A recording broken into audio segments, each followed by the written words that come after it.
Hello guys, ఎలా ఉన్నారు? అందరూ బాగా ప్రిపేర్ అవుతున్నారా? ఓకే, వెల్కమ్ అందరికీ కూడా. సో ఈ క్లాస్ లో ఫండమెంటల్ రైట్స్ గురించి మనం డిస్కస్ చేయబోతున్నాం. ప్రీవియస్ 2 క్లాసెస్ లో మనం ఫండమెంటల్ రైట్స్ ఎలా గుర్తుపెట్టుకోవాలి, ట్రిక్స్ అండ్ నిమోనిక్స్ గురించి మనం మాట్లాడుకున్నాం. సో దట్ ప్రతి ఆర్టికల్, ఫండమెంటల్ రైట్ ప్రతి ఆర్టికల్ కూడా ఎలా గుర్తుపెట్టుకోవాలి, దానికి ట్రిక్స్ ఏంటి అనేది క్లియర్ గా ఎక్స్ప్లెయిన్ చేసాం లాస్ట్ వీడియోలో. ఓకే, సో ఈ వీడియోలో మనం దాని మీద బిట్ చేయబోతున్నాం. అండ్ నన్ను ట్రస్ట్ చేయండి, లాస్ట్ వీడియోని మీరు కంప్లీట్ గా, లాస్ట్ 2 వీడియోస్ ఏవైతే ఉన్నాయో ట్రిక్స్ అనేవి మీరు కంప్లీట్ గా వింటే ఈ వీడియోలో చేసే ప్రతి బిట్ కూడా ఈజీగా నాకన్నా ముందే చేస్తారు. ఓకే, మన ప్రిపరేషన్ ఎలా ఉండాలంటే నో బాల్లో 6 కొట్టాలి మనం. అర్థమైందా? నో బాల్లో 6 కొడితే 7 రన్స్ వస్తాయి. అట్లా ఆ రేంజ్ లో మన ప్రిపరేషన్ ఉండాలి. ఓకేనా? సో మనం ఆల్రెడీ లాస్ట్ 2 వీడియోస్ అందరూ కూడా బాగా విన్నారని అనుకుంటున్నాను. ఇన్ కేస్ గా వినకపోతే వెళ్ళి వినండి, ఖచ్చితంగా వినండి. చాలా ఎంజాయ్ చేస్తారు. ఈజీగా నేను గుర్తుపెట్టుకోవడానికి ఎలాగో చెప్పాను. అండ్ మోర్ ఓవర్ ఇక్కడ కూడా నేను రివైజ్ చేస్తాను. బట్ స్టిల్ అది చిన్న వీడియోస్, లైక్ 18 minutes ఒకటి, 7 minutes ఒకటి. Please go and listen to that video. If you listen to that video it will be very easy. Okay, so class start చేద్దామా? దానికన్నా ముందు ఈ క్లాస్ ప్రెజెంట్ చేస్తుంది Kishore Macharla from Acharya institute. And let's start with the first question. The framers of the constitution derived inspiration from. చూడండి, fundamental rights గురించి. Okay, derived inspiration of inclusion of fundamental rights, FR దేని నుంచి inspiration తీసుకున్నారు? Okay, చూడండి.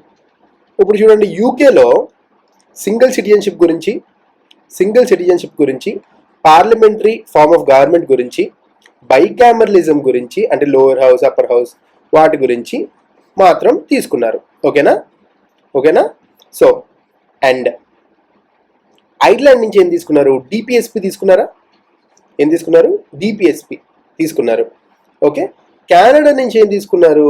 Canada నుంచి governors, appointment of governors by centre, federation with strong centre, ఇవన్నీ కూడా తీసుకున్నారు. అవునా? యుఎస్ఏ నుంచి ఏం తీసుకున్నారు? చెప్పండి, యుఎస్ఏ నుంచి ఏం తీసుకున్నారు? రూల్ ఆఫ్ లా తీసుకున్నారు. ఇంకా ఇంపీచ్మెంట్ ఆఫ్ ప్రెసిడెంట్ తీసుకున్నారు. ఇంకా ఫండమెంటల్ రైట్స్ అంటే బిల్ ఆఫ్ రైట్స్ అని పెట్టారు వాళ్ళు. బిల్ ఆఫ్ రైట్స్ అని పెట్టుకున్నారు. ఓకేనా? అది తీసుకున్నారు. అండ్ ఫండమెంటల్ రైట్స్ తీసుకున్నారు. ఇంకా చాలా తీసుకున్నారు. యుఎస్ఏ నుండి ప్రియంబల్ తీసుకున్నారు. ఏం తీసుకున్నారు? ప్రియంబల్ తీసుకున్నారు. ఇవన్నీ కూడా యుఎస్ఏ నుంచి తీసుకున్నారు. సో ఆన్సర్ ఏంటి? USA. The framers of the constitution derived inspiration regarding fundamental rights is from USA, United States of America. Okay, next question. Which of the following statements are correct regarding fundamental rights? A following statements are correct అని చెప్తున్నారు. They uphold the equality of all members. Uphold the equality, correct. ఈ article 14 to 19 ఏం చెప్తుంది? Right to equality చెప్తుంది కదా. They uphold the equality of all individuals, dignity of the individual, the larger public interest and unity of the nation. Correct. Right to equality అనేది మనకి article 14 to 18 అదే కదా చెప్తుంది. Okay, first one is right. Next, the fundamental rights are meant for promoting the ideal of political democracy అంటే ఏంటో చెప్తా వినండి. Political democracy అంటే పొలిటికల్ పవర్ అనేది పీపుల్ దగ్గర ఉండాలి. అంటే ఫండమెంటల్ రైట్స్ వాళ్ళకి కొన్ని స్పెసిఫైడ్ రైట్స్ అనేవి ఉంటాయి. ఇన్ కేస్ అది ఇన్ఫ్రింజ్ అయింది అనుకోండి, అంటే వైలేట్ అయింది అనుకోండి ఏదైనా ఒక లా ప్రకారం, ఆర్టికల్ 13 ఏం చెప్తుంది? మీరు తెచ్చే ఏ లా పార్లమెంట్కి ఏం చెప్తుందంటే, చూడండి మీరు ఏ లా అయినా రండి, కానీ అది ఫండమెంటల్ రైట్ని వైలేట్ చేయకూడదు అని చెప్తుంది కదా. అంటే పొలిటికల్ డెమోక్రసీని మనం ప్రమోట్ చేస్తున్నట్ట కాదా? ఇక్కడ ఏం చెప్తున్నట్టు? ఫండమెంటల్ రైట్స్ అనే వాటిని మీరు టచ్ చేయకూడదు. ఇప్పుడు ఇన్ కేస్ గా మీరు ఏదైనా లాని టచ్ చేస్తే పీపుల్ పవర్స్ అనేవి పోతాయి అని చెప్తుంది కదా. So it is promoting the idea of political democracy. They prevent the establishment of authoritarian and despotic rule in the country. అంటే నిరంకుశ పాలన అనే దాన్ని తగ్గిస్తుంది. ఇష్టం వచ్చినట్టు రైట్స్ తీసేసి మీరు ఇలానే చెయ్యాలి, ఈక్వాలిటీ ఉండదు, సెక్యులరిజం ఉండదు, సోషలిజం ఉండదు, ఏమీ ఉండవు, మీరు ఎక్కడా అరవకూడదు, ప్రెస్లో మాట్లాడకూడదు, అలా చేస్తే ఓకే అవన్నీ కూడా ఫండమెంటల్ రైట్స్ అనేవి ఏం చేస్తాయంటే ఒక ఇండివిజువల్ని రిస్ట్రిక్ట్ చేయకుండా, గవర్నమెంట్ ప్రశ్నించకుండా, అలా లేకుండా ఉండేలా చూస్తాయి. అథారిటీ అంటే నిరంకుశ పాలన అనేది లేకుండా చేస్తుంది. ఎస్, నిరంకుశ పాలన లేకుండా చేస్తుంది. సో ఇక్కడ స్టేట్మెంట్స్ ఏంటి correct? 1, 2 and 3. So answer is all of the above. Okay, next question. Right to property was deleted from the list of fundamental rights. కరెక్టే, right to property was deleted from the list of fundamental rights. చూడండి, మనకి 38th amendment act సుమారు 1975లో అయింది. ఇది కూడా 1975, ఇది 1976, right? 1975, ఇది కూడా 1976. మన తెలుసు కదా, ఇందిరాగాంధీ గారు తీసుకొచ్చారు. దీన్నే మనం మినీ కాన్స్టిట్యూషన్ అని కూడా అంటాం, మినీ కాన్స్టిట్యూషన్. 44th వచ్చేసరికి మొరార్జీ దేశాయ్ గవర్నమెంట్ వచ్చి 1978లో తీసుకొచ్చింది ఇది. Okay, 44th constitution amendment act. Okay,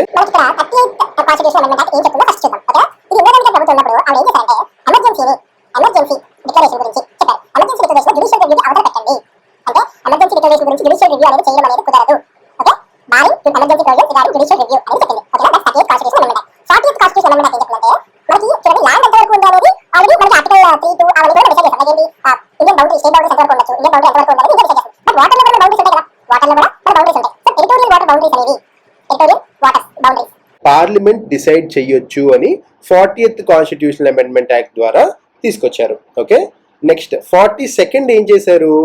socialist, secular ఇలాంటి పదాలని వాళ్ళు ప్రియంబల్లో యాడ్ చేశారు. అండ్ ఇంకా చాలా కాన్స్టిట్యూషన్లో చాలా మార్పులు అనేవి 42nd కాన్స్టిట్యూషనల్ అమెండ్మెంట్ యాక్ట్లో ఫండమెంటల్ డ్యూటీస్ యాడ్ చేయడం ఇవన్నీ కూడా చేశారు. ఓకేనా? ఇప్పుడు 44th కాన్స్టిట్యూషనల్ అమెండ్మెంట్ యాక్ట్లో మొరార్జీ దేశాయ్ గారు గవర్నమెంట్ ఏం చేసిందంటే, చూడండి, ఆల్రెడీ వాళ్ళు రైట్ టు ప్రాపర్టీ అనేది అప్పటికి ఫండమెంటల్ రైట్ గా ఉంది.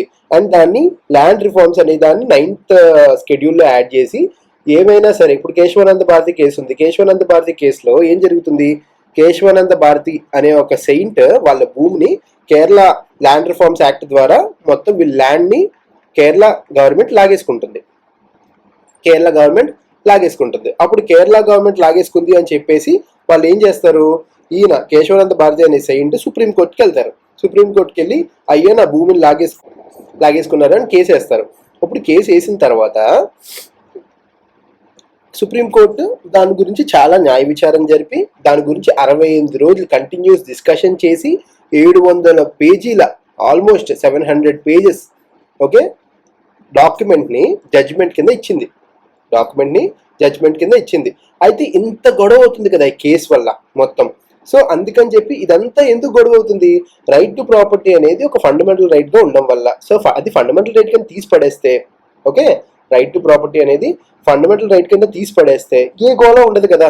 ఇంకా జ్యుడిషియల్ రివ్యూ అనేది అంత చేయక్కర్లేదు. అండ్ సుప్రీంకోర్టు కూడా ఎక్కువ డేస్ దాని మీద, ప్రతి కేసు మీద అంత టైం స్పెండ్ చేయనక్కర్లేదు. సో అందుకని చెప్పేసి వీళ్ళు ఏం చేశారు? 1978లో మొరార్జీ దేశాయ్ గారు గవర్నమెంట్ రాగానే వెంటనే ఫస్ట్ తీసేసింది right to property, fundamental right గా డిలీట్ చేసేసారు. అప్పటి నుంచి 7 ఫండమెంటల్ రైట్స్ గా ఉండేవి, ఓన్లీ 6 ఉన్నాయి. ఓకేనా? Next, fundamental rights guaranteed by the constitution are. Some of them are available only to citizens while others are available to all persons. కరెక్టే. చూడండి, సిటిజన్స్ కి మాత్రమే ఇవి అవైలబుల్ ఉంటాయి. ఓకే, అండ్ అదర్స్ కి, ఎవరైతే ఫారినర్స్ వాళ్ళందరికీ ఉన్నారో వాళ్ళకి 15 కానీ 16 కానీ 19 కానీ, ఓకే, 29 కానీ 30 కానీ ఇవేవి కూడా అవైలబుల్ ఉండవు. దీని గురించి మనం ఆల్రెడీ డిస్కస్ చేసాం. ఓకే, ఒకవేళ సిటిజన్షిప్ అనే క్లాస్ ఎవరైనా వినకపోతే ఆ క్లాస్ వినండి. ఓకే, దానిలో కూడా ఇప్పుడు చూడండి 15, no person shall be discriminated on the basis of caste, creed, religion and equal opportunity of public employment, ఇవన్నిటికీ కూడా మనం చూసాం. ఓకేనా? ఇవన్నీ కూడా ఫారినర్స్ కి అప్లై అవ్వవు. ఓకే, సో ఈ స్టేట్మెంట్ అనేది కరెక్టే. Next, all of them are available against arbitrary action of state. కరెక్టే. చూడండి, స్టేట్ అంటే ఆర్బిట్రరీ యాక్షన్ అంటే ఒకవేళ పార్లమెంట్ ఏదైనా లా తీసుకొచ్చినా వాళ్ళు ఆ లాకి అడ్డంగా నించునేవి ఓన్లీ ఫండమెంటల్ రైట్సే. ఏ ఎగ్జాంపుల్, పార్లమెంట్ ఒక లా తీసుకొచ్చింది. ఆ లాలో ఎవరినైనా వితౌట్ ఎఫ్ఐఆర్ నిర్దాక్షిణ్యంగా అరెస్ట్ చేయొచ్చు అని ఒక లా పెట్టింది అనుకోండి. ఓకే, అప్పుడు వెంటనే ఆర్టికల్ 20 అనేది వస్తుంది. ఆర్టికల్ 20 ఏం చేస్తుంది? అలా కారణం లేకుండా ఇల్లీగల్ డిటెన్షన్ కానీ, ఓకే, ఇల్లీగల్ అరెస్ట్లు కానీ చేయకూడదు అని చెప్తుంది. ఓకే, ఇల్లీగల్ అరెస్ట్లు చేయకూడదు అని చెప్తుంది. సో ఎప్పుడైనా సరే it will B against the state arbitrary actions అంటే వాళ్ళ చేష్టలకి అగెయిన్స్ట్ గా నిలబడుతుంది. ఓకేనా, సో ఇది కూడా కరెక్టే. Next, they are justiciable. ఇప్పుడు ఒకవేళ కానీ మీ ఏమైనా ఫండమెంటల్ రైట్స్ అబ్రోగేట్ అయ్యాయి అని ఫీల్ అయ్యారు అనుకోండి, ఫండమెంటల్ రైట్స్ అబ్రోగేట్ అయ్యాయి అని ఫీల్ అయ్యారు అనుకోండి, దీని simple example for example Sabarimala issue తీసుకోండి. శబరిమల ఇష్యూలో ఏం జరిగింది, ఉమెన్ అనే వాళ్ళని, లేడీస్ని శబరిమలలోకి ఎంట్రీ ఇవ్వకూడదు అని చెప్పేసి పెట్టారు. ఓకే, అప్పుడు శబరిమల ఇష్యూ కేసులో వాళ్ళు డైరెక్ట్గా సుప్రీంకోర్టుకి వెళ్ళారు. సుప్రీంకోర్టుకి వెళ్ళి మా ఫండమెంటల్ రైట్ అనేది అబ్రోగేట్ అయింది. ఏ fundamental right? Article 19.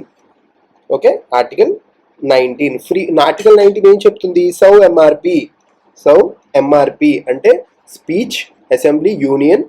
Okay, speech, assembly, union, residence, profession and తిరగడం గురించి, మూవ్మెంట్. ఓకే, సో మాకు మూవ్మెంట్ అనే దాని గురించి, అంటే ఎక్కడికి ఇండియాలో ఎక్కడికైనా తిరగొచ్చు అని మీరు అంటున్నారు, కానీ ఆడవాళ్ళని ఇక్కడికి అలౌ చేయట్లేదు. సో ఆర్టికల్ 19 అబ్రోగేట్ అయ్యింది కదా, ఆర్టికల్ 19 అబ్రోగేట్ అయ్యింది కదా. సో నేను ఎక్కడికి వెళ్తాను? డైరెక్ట్ సుప్రీంకోర్టుకి వెళ్తాను. జస్టిసబుల్ కాదా? కరెక్టే, justiciable. So C is also correct. Fundamental rights are absolute but not qualified. చూడండి, అబ్సల్యూట్ కాదండి. ఎందుకంటే in case of emergency declare చేశారనుకోండి, ఆర్టికల్ 2021 తప్పితే, ఆర్టికల్ 2021 తప్పితే మిగతా అన్ని ఫండమెంటల్ రైట్స్ కూడా క్యాన్సిల్ అయిపోతాయి. మిగతా అన్ని ఫండమెంటల్ రైట్స్ కూడా క్యాన్సిల్ అయిపోతాయి. So they are not absolute, okay, but qualified. They are not absolute but qualified. So D అనేది తప్పు. ఆన్సర్ ఏంటి? 1, 2, 3. Which of the following statements regarding fundamental rights is not correct? చూడండి, parliament can curtail or repeal them only by constitutional amendment act. Correct. Parliament అనేది curtail or repeal them అంటే in case వాటిని cancel చేయొచ్చు, లేకపోతే repeal అంటే ఆపేయచ్చు, లేకపోతే cancel చేయొచ్చు. ఇప్పుడు రైట్ టు ఫండ్, ఇప్పుడు చూడండి, right to property 44th constitutional amendment act ద్వారా తీసేశారు కదా. So by constitutional amendment act they can curtail or repeal them. అండి, they can be suspended during the operation of national emergency. కరెక్టే, national emergency ఉన్నప్పుడు వాటిని suspend చేయొచ్చు. Except the rights of guaranteed by article 19 and 20 అన్నాడు. Except 19 and 20 కాదండి, except article 21 and 20. 21 and 20. చూడండి, 19 అనే దానిలో ఫ్రీడమ్ ఆఫ్ ప్రెస్ కూడా ఉంటుంది. Like for example speech, assembly అవన్నీ కూడా ఉంటాయి కదా. Speech, freedom of speech, freedom of assembly, freedom of union. సౌ ఎంఆర్పి అనుకున్నాం కదా. అంటే ఇప్పుడు ఫర్ ఎగ్జాంపుల్ పేపర్లో కానీ, ఓకే, లేకపోతే న్యూస్ ఛానల్స్లో కానీ ఎక్కడా కూడా గవర్నమెంట్కి అగెయిన్స్ట్గా రాయకూడదు, ఏం మాట్లాడకూడదు. ఓకేనా, అందుకే it's a dark age of democracy అన్నారు. సో 19 కాదు, ఇట్స్ 20 and 21. నెక్స్ట్, సో ఇది రాంగ్. ఓకే, నాట్ కరెక్ట్ అన్నాడు కదా. So answer is 2. 3, 4 కూడా చూద్దామా. The 6 rights guaranteed by Article 19 can be suspended only when emergency is declared on the grounds of war or external aggression and not on the grounds of armed rebellion. కరెక్టే, war కానీ external aggression కానీ, అంటే external emergency ఉన్నప్పుడే article 19 అనే దాన్ని suspend చేయాలి. అంటే article 19 అప్పుడే సస్పెండ్ చేయాలి. లైక్ 144 సెక్షన్ విధించడం అవన్నీ కూడా అప్పుడే. అదే ఆర్మడ్ రెబెలియన్, ఇంటర్నల్ ఎమర్జెన్సీ ఏమైనా ఉందనుకోండి, అప్పుడు సస్పెండ్ చేయక్కర్లేదు. సో ఇది కూడా రైటే. Most of them are directly enforceable while few of them can be enforced on the base of law made for giving effect to them. కరెక్టే. చూడండి, ఇవన్నీ కూడా ఫండమెంటల్ రైట్స్ అన్నీ కూడా డైరెక్ట్లీ ఎన్ఫోర్సబుల్, అంటే ఏమీ చెప్పక్కర్లేదు. ఆర్టికల్ 20, 21 అవన్నీ డైరెక్ట్గా ఎన్ఫోర్స్ చేయండి అని చెప్పి పెట్టక్కర్లేదు. కానీ ఆర్టికల్ 35 ఏం చెప్తుందంటే, ఇన్ కేసు కానీ ఎక్కడైనా సరే ఫండమెంటల్ రైట్స్ అనేవి ఎగ్జిక్యూట్ అవ్వకపోతే అక్కడ బైలా, పార్లమెంట్ ఒక లా పాస్ చేసి వాటిని ఎగ్జిక్యూట్ చేయాలి అని ఆర్టికల్ 35 చెప్తుంది. అండ్ ఇది కూడా మనం ప్రీవియస్ క్లాస్లో డిస్కస్ చేసాం. So 4 is also right. So 1, 3, 4 is correct, 2 is wrong. ఏంటన్నాడు? నాట్ కరెక్ట్ అన్న. Answer is 2. Okay, which of the following statements regarding fundamental rights are correct? చూడండి, regarding definition of state are correct అంటే fundamental రైట్స్లో state definition ఉంది కదా, దాని గురించి ఏది కరెక్ట్ అని అడుగుతున్నాడు. చూడండి, అంటే సింపుల్గా చెప్పాలంటే వీటిల్లో ఎక్కడ మీరు పనిచేస్తే మీది గవర్నమెంట్ జాబ్, దీనిలో మీరు ఎక్కడైతే పనిచేస్తే మీది గవర్నమెంట్ జాబ్, సింపుల్. ఓకే, చూడండి, government of parliament of India, that is executive legislative organs of union government, ఎమ్మెల్యేలు ఎంపీలు వాళ్ళందరూ కూడా డెఫినేషన్ ఆఫ్ స్టేట్ కింద వస్తారు కదా, సో కరెక్ట్, మీది గవర్నమెంట్ జాబే కదా అప్పుడు, right. Next, government and legislature of state, that is executive legislative organs of state government, MLAs, okay, MLCs, వీళ్ళందరూ కూడా గవర్నమెంట్సే కదా, గవర్నమెంట్ ఎంప్లాయీసే కదా. ఇక్కడ ఎవరెవరు వస్తారు? ఎంపీస్ ఆఫ్ లోక్సభ, రాజ్యసభ, అందరూ కూడా. Next, all local authorities, municipalities, చూడండి మున్సిపాలిటీస్లో జీవీఎంసీ కానీ జిహెచ్ఎంసీ కానీ ఎక్కడైనా పనిచేస్తే వాళ్ళు కూడా గవర్నమెంట్ ఎంప్లాయీస్. పంచాయత్ సెక్రటరీస్, వీళ్ళందరూ కూడా గవర్నమెంట్ ఎంప్లాయీస్. ఓకే, వీళ్ళన్నీ కూడా ఆల్ లోకల్ అథారిటీస్, కరెక్టే. Next, all other authorities like LIC, ONGC, SAIL, ఇవి కూడా గవర్నమెంట్ అథారిటీసే, ఇది కూడా డెఫినేషన్ ఆఫ్ స్టేట్ కిందే వస్తుంది. నేను ప్రీవియస్గా ఎల్ఐసి ఆఫ్ ఇండియాలో వర్క్ చేస్తున్నప్పుడు చాలా మంది అడిగేవారు, ఎల్ఐసి గవర్నమెంటా, ఎల్ఐసి గవర్నమెంట్ జాబా, నువ్వు చేస్తుంది గవర్నమెంట్ జాబా అని అడిగేవారు. ఓకే, సో ఇప్పుడు చెప్తున్నానండి. సో అథారిటీ ఆఫ్ స్టేట్ అంటే ఇప్పుడు for example definition of state కింద ఏదైనా ఒక ఎల్ఐసి అనేది ఏదైనా ఒక రూల్ తీసుకొచ్చింది అనుకోండి, అది కూడా ఒక గవర్నమెంట్ రెగ్యులేషన్ లాగే. సో ఓఎన్జీసీలో పనిచేసిన, సెయిల్లో పనిచేసిన వీళ్ళందరికీ కూడా గవర్నమెంట్ జాబ్సే. ఓకేనా, ఇవన్నీ కూడా గవర్నమెంట్ జాబ్సే. సో ఏదైనా ఒక రెగ్యులేషన్ కానీ ఒక కండిషన్ కానీ ఏమైనా తీసుకొచ్చినా సరే అవన్నీ కూడా ఫండమెంటల్ రైట్స్ని అబ్రోగేట్ చెయ్యకూడదు, వైలేట్ చెయ్యకూడదు. అందుకే మనం ఎల్ఐసి ఆఫ్ ఇండియా కేస్ 1980లో మనం అదే కదా చూసాం. వాళ్ళు ఒక కొత్త పాలసీ తీసుకొచ్చారు, ఆ పాలసీలో గవర్నమెంట్ ఎంప్లాయీస్కి వాళ్ళకి స్పెషల్ ప్రొవిజన్స్ ఇచ్చారు, అది ఆర్టికల్ 15ని వైలేట్ చేస్తుంది అని చెప్పి కేసు వేశారు కదా, అంటే ఫండమెంటల్ రైట్స్ని వైలేట్ చేస్తుంది అని కేసు వేశారు. ఓకేనా, so all 4 are correct. Which of the following can be challenged in courts as violating the fundamental right?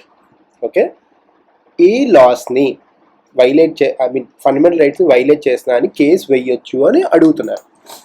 Okay, so first option permanent laws enacted by the parliament, కరెక్టే. Temporary laws like ordinance issued by the president, ఇది కూడా కరెక్టే. Next, statutory instruments in the nature of delegated legislation like order, bylaw, rule, regulation or notification, ఇది కూడా కరెక్టే. Statutory instruments like అంటే ఇందాక చెప్పాను కదా, లైక్ ఎల్ఐసి కానీ ఏమైనా రూల్స్ తీసుకొస్తే అవి. Non legislative sources of law, that is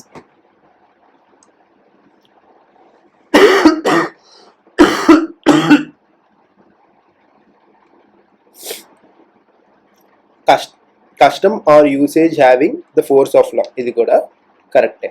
so answer ఏంటండి? All the above. ఓకేనా, సో స్టాట్యూటరీ ఇన్స్ట్రుమెంట్స్ అంటే అవి non legislative sources of law, that is customer usage having the force of law. అంటే in case government తరపున ఏదైనా ఒక body పనిచేస్తూ ఆ బాడీ కనుక ఏదైనా రూల్ ఆర్ రెగ్యులేషన్ తీసుకొచ్చింది అనుకోండి, అప్పుడు కూడా okay violate చేస్తున్నట్టే.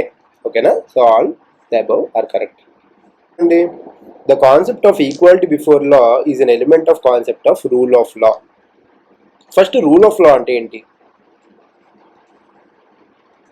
Rule of law అంటే ఏంటంటే, ఇప్పుడు ఎవరైనా ఒక గవర్నమెంట్ అఫీషియల్ ఇష్టం వచ్చినట్టు డెసిషన్స్ తీసుకుంటే ఓకే, లా అనేది దాన్ని రిస్ట్రిక్ట్ చేయాలి. Law will restrict the arbitrary actions of government officials అని అర్థం. Arbitrary actions of government officials అంటే రూల్ ఆఫ్ లా అంటే లా అనేది రూల్ చేస్తుంది, మీరు గవర్నమెంట్ అఫీషియల్స్ ఇష్టం వచ్చినట్టు తీసుకోవడానికి లేదు. సుప్రీంకోర్టు లా పెట్టింది కదా, ఆ లా ప్రకారమే మీరు నడుచుకోవాలి అని చెప్తుంది. ఓకేనా, దీన్ని the concept of equality before law is an element of concept of rule of law propounded by A V Dicey. A V Dicey ఎవరండి? Is a American jurist.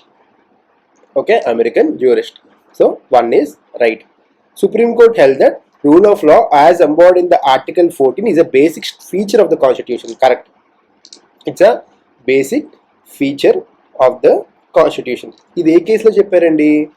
Indira Gandhi కేసులో. ఇందిరా గాంధీ వర్సెస్ రాజ్ నరేన్ అని ఒక కేసు ఉంటుంది. ఇందిరా గాంధీ వర్సెస్ రాజ్ నరేన్ అని ఒక కేసు ఉంటుంది. ఈ కేసు ఏంటంటే ఇందిరాగాంధీ గారు ఎలక్షన్స్లో ఇల్లీగల్గా గెలిచారు అని చెప్పేసి రాజ్ నరేన్ గారు ఇందిరాగాంధీ మీద కేసు వేస్తే ఆ కేసు ఇందిరాగాంధీ గారు ఓడిపోయి ఆవిడ ఏదైతే గెలిచారో ఆ సీట్ అనేది ఇన్వాలిడ్ కింద అయిపోతుంది. సో ఆవిడ ఎంపీగా అర్హత కోల్పోతారు. ఓకేనా?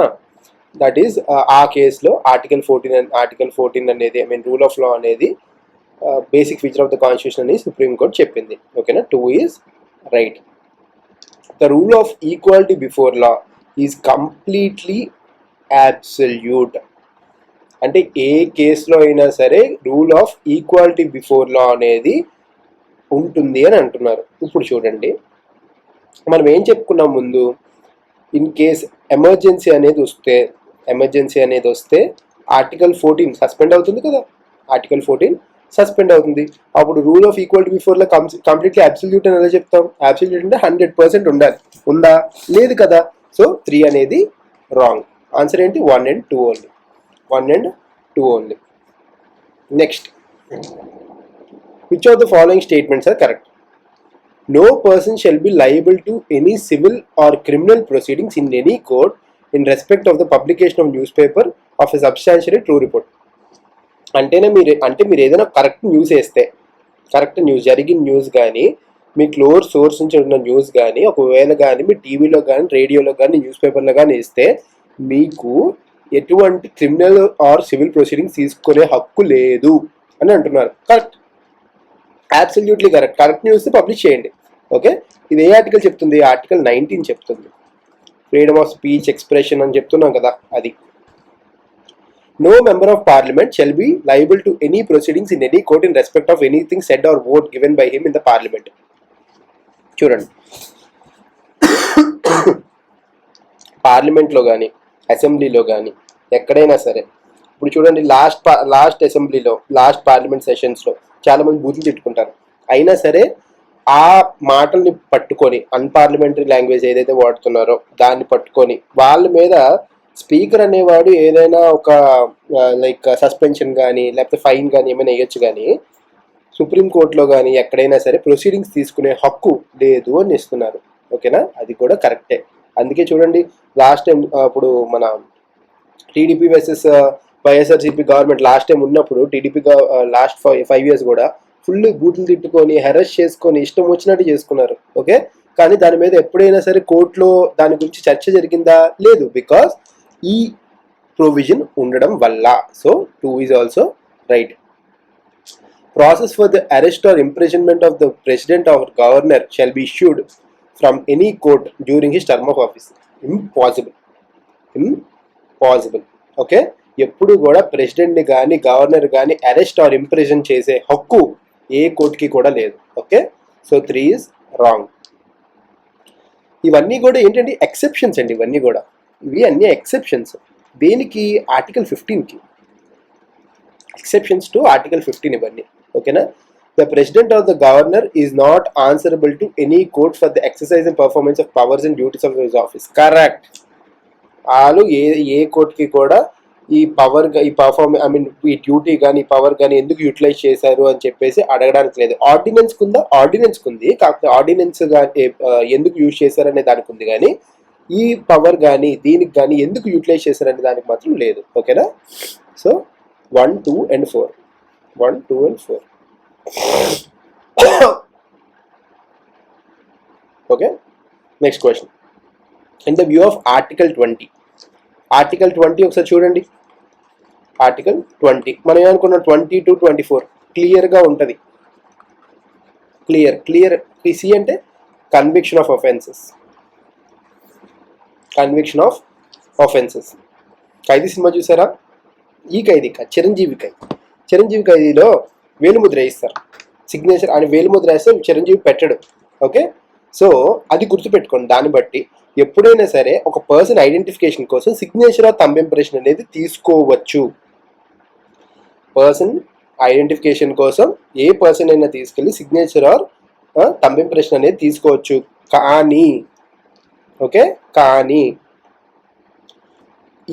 ఈ తప్పు నువ్వే చేసావని చెప్పేసి ఐదర్ ఓరల్ టెస్టిమనీ అంటే నోటి ద్వారా చెప్పడం, ఐదర్ కోర్టులో కానీ బయట కానీ బెదిరించి ఇప్పించకూడదు. ఓరల్ టెస్టిమనీ అనేది ఇవ్వకూడదు.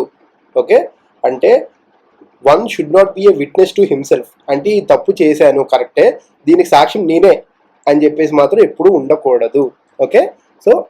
సో ఇక్కడ ఏం చెప్తుంది, option 1 is correct, 2 is wrong.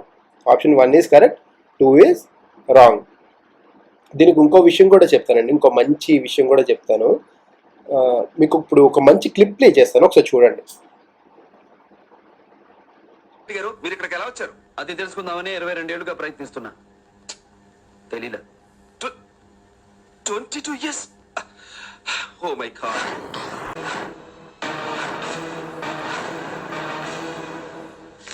Sir, ఈ విషయం బయటికి తెలిస్తే అందరూ ఉద్యోగాలు పోతాయి. అతను నిజంగానే 20 మంది నరికేసాడు అనుకుందాం. అయినా అతనికి పడే శిక్ష 14 ఏళ్లే. కానీ అతను 22 సంవత్సరాలుగా జైల్లో మగ్గిపోతున్నాడు. అసలు అతను ఏమైపోయాడో, ఎక్కడున్నాడో ఎవరికీ తెలియదు. ఆయన ఇక్కడే ఉన్నాడని రాయలసీమ ప్రజలకు తెలిస్తే జైలు గోడలు బద్దలు కొట్టి అతను తీసుకుపోతారు. దయచేసి అతనికి రిలీజింగ్ ఆర్డర్స్ జారీ చేయండి please. What the hell is it? The matter should not go to the press, okay? Sir,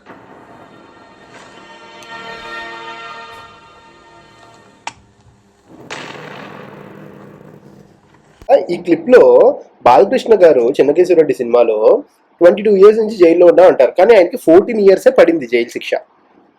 14 years jail శిక్ష పడింది. సో మనకి ఆర్టికల్ 20 ఏం చెప్తుందంటే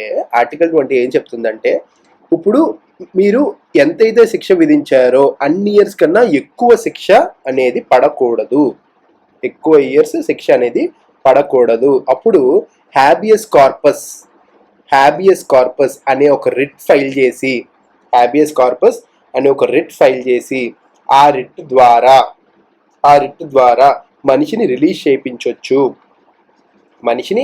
రిలీజ్ చేయించవచ్చు అని చెప్తుంది. ఓకేనా? ఇది కూడా ఆర్టికల్ 20. ఇంకొకటి కూడా చెప్తుంది ఆర్టికల్ 20. ఏం చెప్తుందంటే, ఇప్పుడు అదే ఇంకొక విషయం, మన పోలీస్ ఆఫీసర్ ఉన్నాడు కదా, పోలీస్ ఆఫీసర్ వెళ్ళి అక్కడ ఎవరైతే సుప్రీంకోర్టు జడ్జి ఉన్నాడో, మీరు అబ్జర్వ్ చేస్తే సుప్రీంకోర్టుకే ఉన్నాడు డైరెక్ట్గా, సుప్రీంకోర్టు జడ్జి ఉన్నారో ఆయన దగ్గర హ్యాబియస్ కార్పస్ అనే రిట్ ద్వారా మాత్రమే ఆయన రిలీజ్ చేయించగలిగాడు. ఇక్కడ ఇంకొక మంచి విషయం చెప్తాను. No person can be arrested twice for same offence. అంటే ఒక్క తప్పుకి ఒక్కసారే శిక్ష. ఫర్ ఎగ్జాంపుల్, ఒక అతను ఇప్పుడు దొంగతనం చేశాడు, తర్వాత దానికి ఒక శిక్ష విధించారు 6 నెలలు. వాడు లోపలికి వెళ్ళిన తర్వాత అక్కడ ఎవరితోనో గొడవ, జైలు లోపల ఎవరితోనో గొడవై వాడిని చంపేశాడు. అప్పుడు ఇంకో 10 సంవత్సరాలు శిక్ష చేశారు. అప్పుడు వీళ్ళు అంటే అప్పుడు ఫర్ ఎగ్జాంపుల్ లోపలికి వెళ్ళిన తర్వాత జడ్జి ఏమంటారు, నువ్వు ఆల్రెడీ దొంగతనం చేసావు, నువ్వు ఇప్పుడు మర్డర్ కూడా చేసావు, నీకు 2 తప్పులు కాబట్టి మొత్తం కలిపి ఇంకో 16 సంవత్సరాలు వేస్తాను అనడానికి కుదరదు. 16 సంవత్సరాలు వేస్తాను అనడానికి కుదరదు. ఓకే, సో మీకు ఎన్ని సంవత్సరాలు అయితే చంపిన దానికి శిక్ష ఉంటుందో అన్ని సంవత్సరాలు మాత్రమే వేయాలి. ఓకేనా? So no person can be arrested twice or convicted twice for same offence. Okay, so 1 is right, 2 is wrong. ఓకేనా? ఆర్టికల్ 20 గురించి కంప్లీట్గా డిస్కస్ చేసాం ఇక్కడ. ఓకేనా? సో ఈ క్వశ్చన్ చూడండి. There is no provision in the Constitution of India for reservation in matters of promotion in the services under the state in favor of scheduled castes and scheduled tribes. ఇది తప్పండి. 77th Constitutional Amendment Act ద్వారా, okay, 77th Constitutional Amendment Act ద్వారా reservations in matters of promotion, okay, under the state in favor of scheduled castes and scheduled tribes అనేది 1995లో, okay, article 16(4) subsection A, okay, దీనిలో 16 subsection 4 subsection Aలో introduce చేశారు. Okay, so option 1 అనేది తప్పు. ఇందిరాషాని case ఉంది కదండి, ఇందిరాషాని కేసులో ఏం జరిగిందంటే వాళ్ళు అదే చెప్పారు. చూడండి, ఇప్పుడు ఎవరినైనా సరే, ఇప్పుడు ఫర్ ఎగ్జాంపుల్ ఒక గవర్నమెంట్ ఎగ్జామ్ పెట్టారు, ఓకే, గ్రూప్ 2 ఎగ్జామ్ లేకపోతే ఏదో ఒక ఎగ్జామ్ పెట్టారు. ఎగ్జామ్ పెడితే ఫర్ ఎగ్జాంపుల్ 100 మార్క్స్కి ఎగ్జామ్ అయితే ఓసీస్కి ఒక 60, బీసీస్కి ఒక 55, ఓకే, ఎస్సీలకి ఒక 45, ఇది 40, ఓకే, ఇది పెట్టండి. Okay, this is fine, because వెనుకబడిన వాళ్ళని కరెక్ట్గా మనం రిప్రజెంట్ చేయాలి కాబట్టి దిస్ ఈజ్ ఓకే. కానీ ఇంద్రశాని కేసులో ఏం చెప్పారంటే ప్రమోషన్స్కి దిస్ ఈజ్ నాట్ వ్యాలిడ్, ప్రమోషన్స్కి ఇది చెయ్యొద్దు, ప్రమోషన్స్కి ఎస్సీస్ ఎస్టీస్ అని చెప్పేసి అలా చెయ్యొద్దు, కేవలం వెనకబడిన వాళ్ళని చూపించడానికి రిప్రజెంట్ చేయడానికి పెట్టండి. కానీ అంటే ఇప్పుడు ఫర్ ఎగ్జాంపుల్ ఇది చూడండి, reservation for the appointments and post under the state A class must be backward. ఒకవేళ బ్యాక్వర్డ్ క్లాస్ అయితే అండ్ యాడిక్వేట్ రిప్రజెంటేషన్ లేకపోతే అప్పుడు చెయ్యండి. కానీ ఎస్సీస్ అండ్ ఎస్టీస్కి ప్రమోషన్స్లో రిజర్వేషన్ ఇవ్వద్దు అని ఇంద్రశాని కేసు చెప్పింది. ఇంద్రశాని కేసు ఎప్పుడు అయ్యింది? 1992లో అయ్యింది. అప్పుడు 1995లో పార్లమెంట్ ఏం చేసింది? ఇండివిజువల్గా స్టేట్స్కి అథారిటీ ఇచ్చింది. ఏమని? ఇన్ కేస్ ప్రమోషన్లో ఓకే ఎస్సీస్ అండ్ ఎస్టీస్కి సెపరేట్గా చేయాలనుకుంటే చెయ్యండి. అండ్ సెంటర్ కూడా ఇన్ కేస్ కానీ రిజర్వేషన్ ప్రొవైడ్ చేయాలి అనుకుంటే చెయ్యొచ్చు అని చెప్పేసి ఒక లా తీసుకొచ్చింది. అండ్ 16 ఆర్టికల్ సబ్సెక్షన్ 4A కూడా ఆర్టికల్ 16 సబ్సెక్షన్ 4Aలో కూడా ఇంట్రడ్యూస్ చేసింది. ఓకేనా? సో 1 అనేది తప్పు, 2 అనేది కరెక్ట్. ఇది సబ్సెక్షన్ 1 అండి, 16 సబ్సెక్షన్ 1. ఓకే, సో రిజర్వేషన్ గురించి ఇది. So only 2 is correct. Each cases గురించి మళ్ళీ ఇన్ డీటెయిల్ ఒకసారి మనం మాట్లాడుకుందామండి. ఓకేనా? ఈచ్ డీటెయిల్ గురించి ప్రతిదీ కూడా మనం మాట్లాడుకుందాం. చూడండి, freedom of speech and expression A article అండి? ఇది ఆర్టికల్ 19. సో ఎంఆర్పి కదా, దీనిలో వస్తుంది freedom of speech and expression.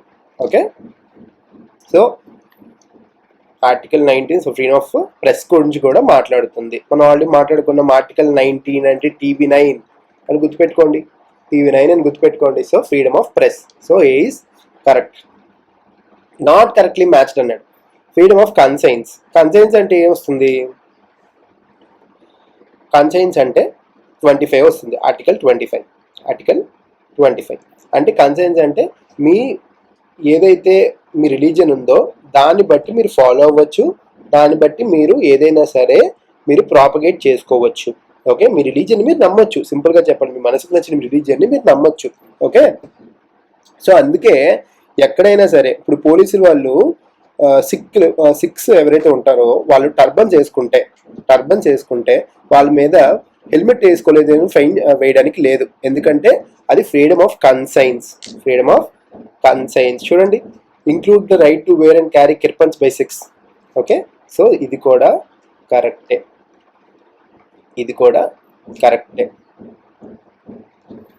చూడండి, రైట్ టు పర్సనల్ లిబర్టీ ఏం చెప్తుంది? Include the right to carry on trade or any business. అంటే మీరు ఏ బిజినెస్ అయినా ఏ ప్రొఫెషన్ అయినా చెయ్యొచ్చు అని చెప్తుంది. యాక్చువల్గా చెప్తుంది ఫ్రీడమ్ ఆఫ్ స్పీచ్. ఇప్పుడు మనకి ఆర్టికల్ 19 ఏదైతే ఉందో అది చెప్తుందండి. ఆర్టికల్ 21 చెప్పదు.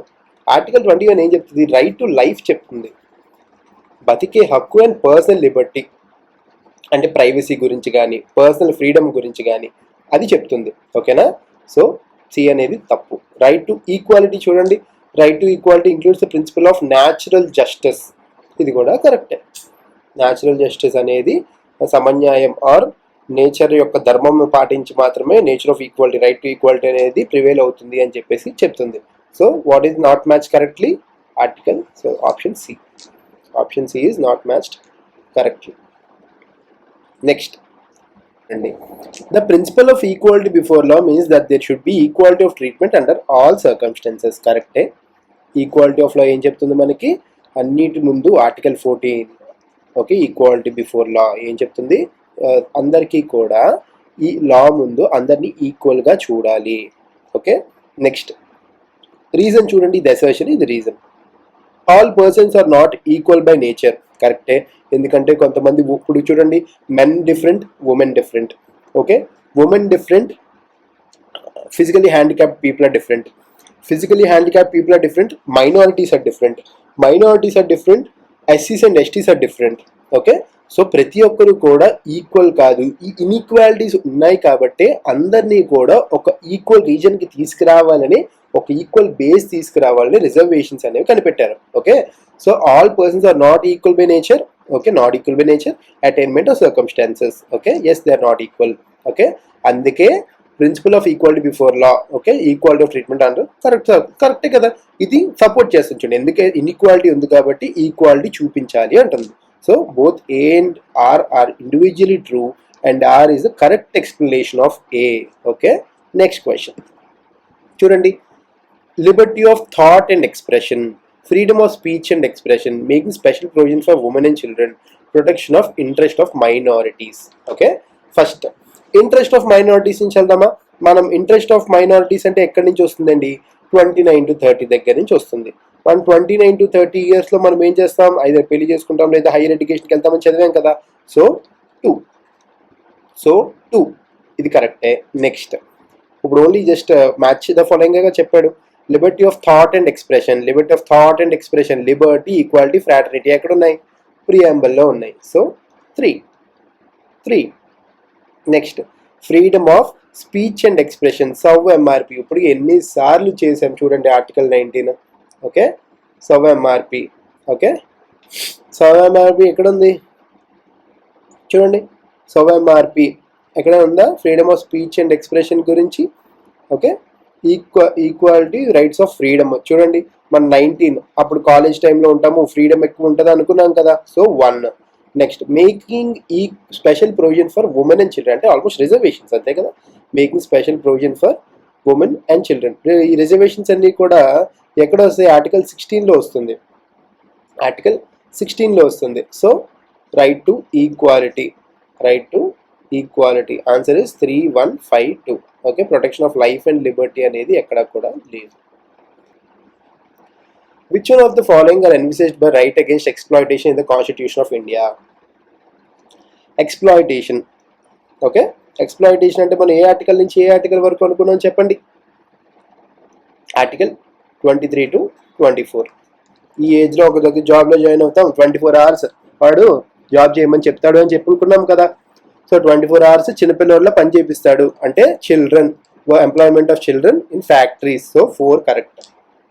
రైట్ అగేన్స్ట్ ఎక్స్ప్లాయిటేషన్ ఎక్కడెక్కడ డిఫైన్ చేస్తుంది. So 4 is correct. నెక్స్ట్ 23 అంటే 1 hour ట్రాఫిక్లో ఇరికిపోతే జాబ్కి వెళ్తున్నప్పుడు అది ప్రొహిబిషన్ ఆఫ్ ట్రాఫిక్. 23 అనుకున్నాం కదా. So 1, answer is 1 and 4. So ఇప్పుడు అర్థమైందా ముందు వీడియో ఎందుకు చూడమన్నానో? ముందు వీడియో ఎవరైతే చూస్తారో వాళ్ళకి ఇది చకచకా అర్థమైపోతుంది అండి, చాలా చాలా ఈజీగా అర్థమైపోతుంది. సో అందుకే మళ్ళీ చెప్తున్నాను, ఇన్ కేస్ కానీ వినకపోయి ఉంటే ట్రిక్స్ గురించి ప్లీజ్ ఆ 2 వీడియోలు చూసిరండి, అప్పుడు ఈ బిట్స్ అన్ని చాలా చాలా ఈజీ అయిపోతాయి. Okay, next in Indian constitution the power to issue writ of habeas corpus is vested only in. Habeas corpus అనే రిట్ ఇందాకే చూసాం కదా, సుప్రీంకోర్టుకి వెళ్తారు. ఆ వీడియోలో ఎవరు వెళ్తారు? ఆ పోలీస్ ఆఫీసర్ వెళ్తాడు కదా చిన్నకేశ్వరరెడ్డి సినిమాలో. అలాగే హైకోర్టుకు కూడా వెళ్ళొచ్చు, సుప్రీంకోర్టుకి వెళ్ళాలంటే ఆర్టికల్ 32 ప్రకారం, హైకోర్టుకి వెళ్ళాలంటే ఆర్టికల్ 226 ప్రకారం. Okay, so supreme court and high court రెండు కూడా రిట్ ఆఫ్ హేబియస్ కార్పస్ని ఇష్యూ చేయొచ్చు. Okay, next the principle of equality before law means there should be equality of treatment. Already చేస్తాం ఈ bit. The state under article 12. Article 12 ఏం చెప్తుంది? Already మనం చేసాం, ఇది స్టేట్ గురించి డిఫైన్ చేస్తుంది. ఆర్టికల్ 12 స్టేట్ గురించి డిఫైన్ చేస్తుంది. స్టేట్ అంటే గవర్నమెంట్ జాబ్స్ ఏంటి ఇందాకే అనుకున్నాం. Government and parliament of India, government and legislature of states. State government పార్లమెంట్లో వర్క్ చేసిన, సెంట్రల్ లెజిస్లేచర్ స్టేట్ లెజిస్లేచర్లో జాబ్లు ఉన్నా సరే government jobs. Local authorities with in the territories of India under the control of government of India. ఇది కూడా కరెక్టే. So 1, 2 and 3 అంటే local authorities అంటే జీవీఎంసీస్, మున్సిపాలిటీస్ అన్నీ కూడా గవర్నమెంట్ జాబుల్లోకి వస్తాయి కదా. So it defines the definition of state. Next చూడండి, which of the following is not included in article 19. Article 19 అంటే ఏంటి?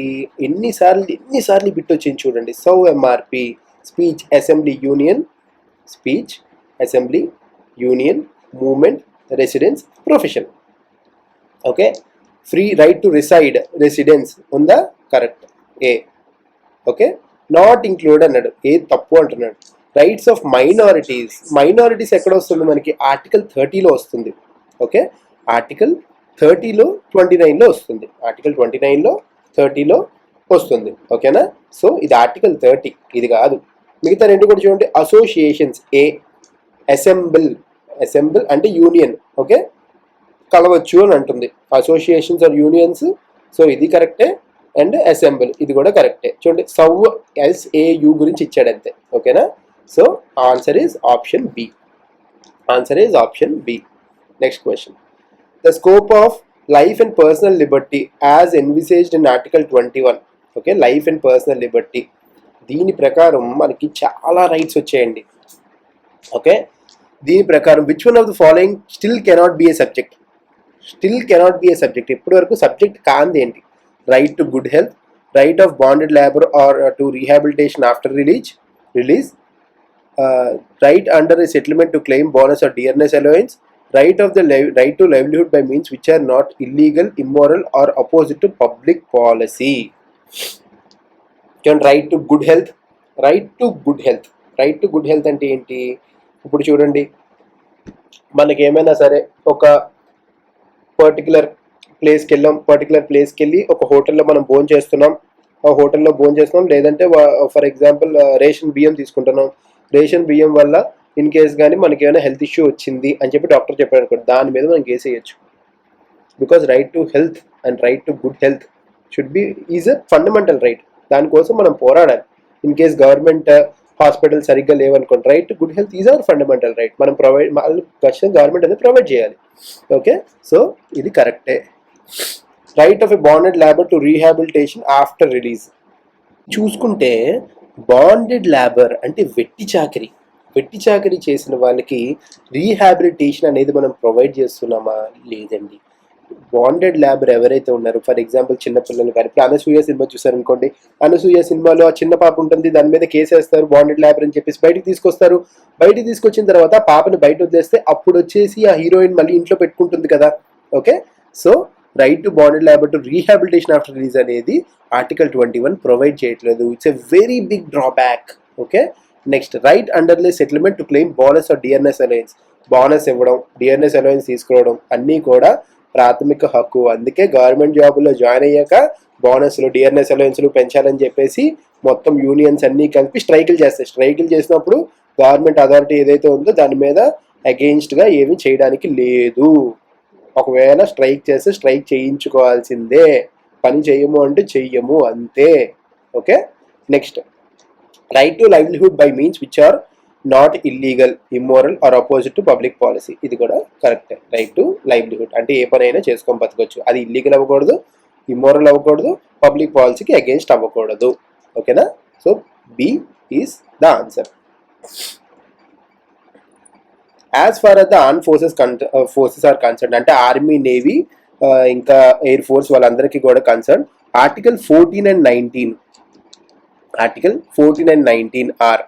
ఓకే, అంటే ఆర్టికల్ 14 అంటే ఏంటి? Right to equality. ఆర్టికల్ 19 అంటే ఫ్రీడమ్ ఆఫ్ స్పీచ్, ఎక్స్ప్రెషన్ అన్నీ కూడా. ఓకే, ఇవన్నీ కూడా మన పార్లమెంట్ రిస్ట్రిక్ట్ చేస్తుందండి. మన పార్లమెంట్ రిస్ట్రిక్ట్ చేస్తుంది.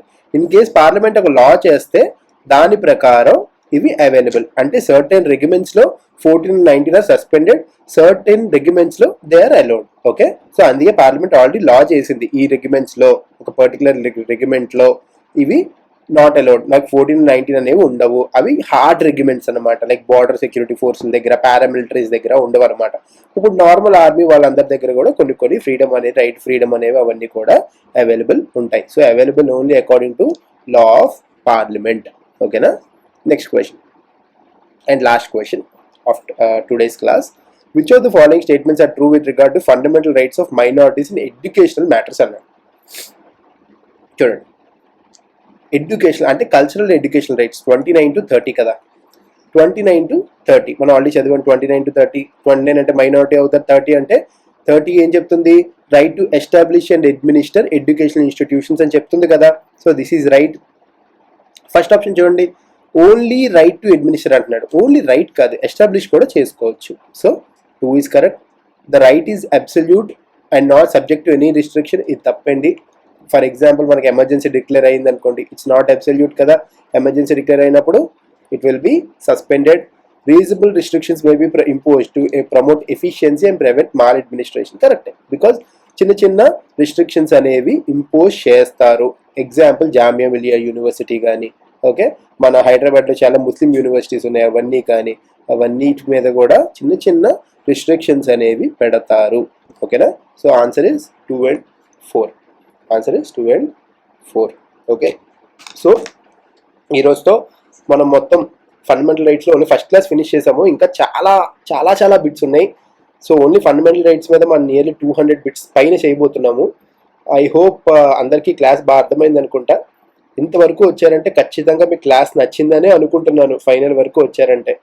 నా హెల్త్ కొంచెం బాగోకపోవడం వల్ల, గొంతు కొంచెం దగ్గు ఎక్కువగా వస్తూ ఉండడం వల్ల కొంచెం తక్కువే మాట్లాడాను ఈరోజు క్లాస్లో. మిగతా క్లాసెస్ అన్నింటిలో కూడా కొంచెం ఎక్కువే వాగాను. ఓకే, సో బిట్స్ ద్వారా మనం కాన్సెప్ట్ అనేది బాగా నేర్చుకున్నాం. అండ్ ఇంకోటి మళ్ళీ చెప్తున్నాను, ప్రీవియస్ వీడియోస్ బాగా చూస్తే ఈ వీడియో చాలా ఈజీ అండి. ఓన్లీ ముందు ఇన్సైట్స్ మీద మాత్రమే బేస్ చేసుకొని మొత్తం బిట్స్ అన్ని కూడా చేసాం. ఓకేనా? సో ప్రీవియస్ వీడియోస్ బాగా చూడండి and subscribe to Acharya institute. It's my humble request. And మీకు వీడియో ఎలా అనిపించిందో కింద కామెంట్ సెక్షన్లో నాకు తెలియజేయండి. Have a very nice day. బాగా చదువుకోండి, మంచిగా తినండి, హెల్త్ కాపాడుకోండి, drink more water, stay happy always, smile as always. Thank you. Okay.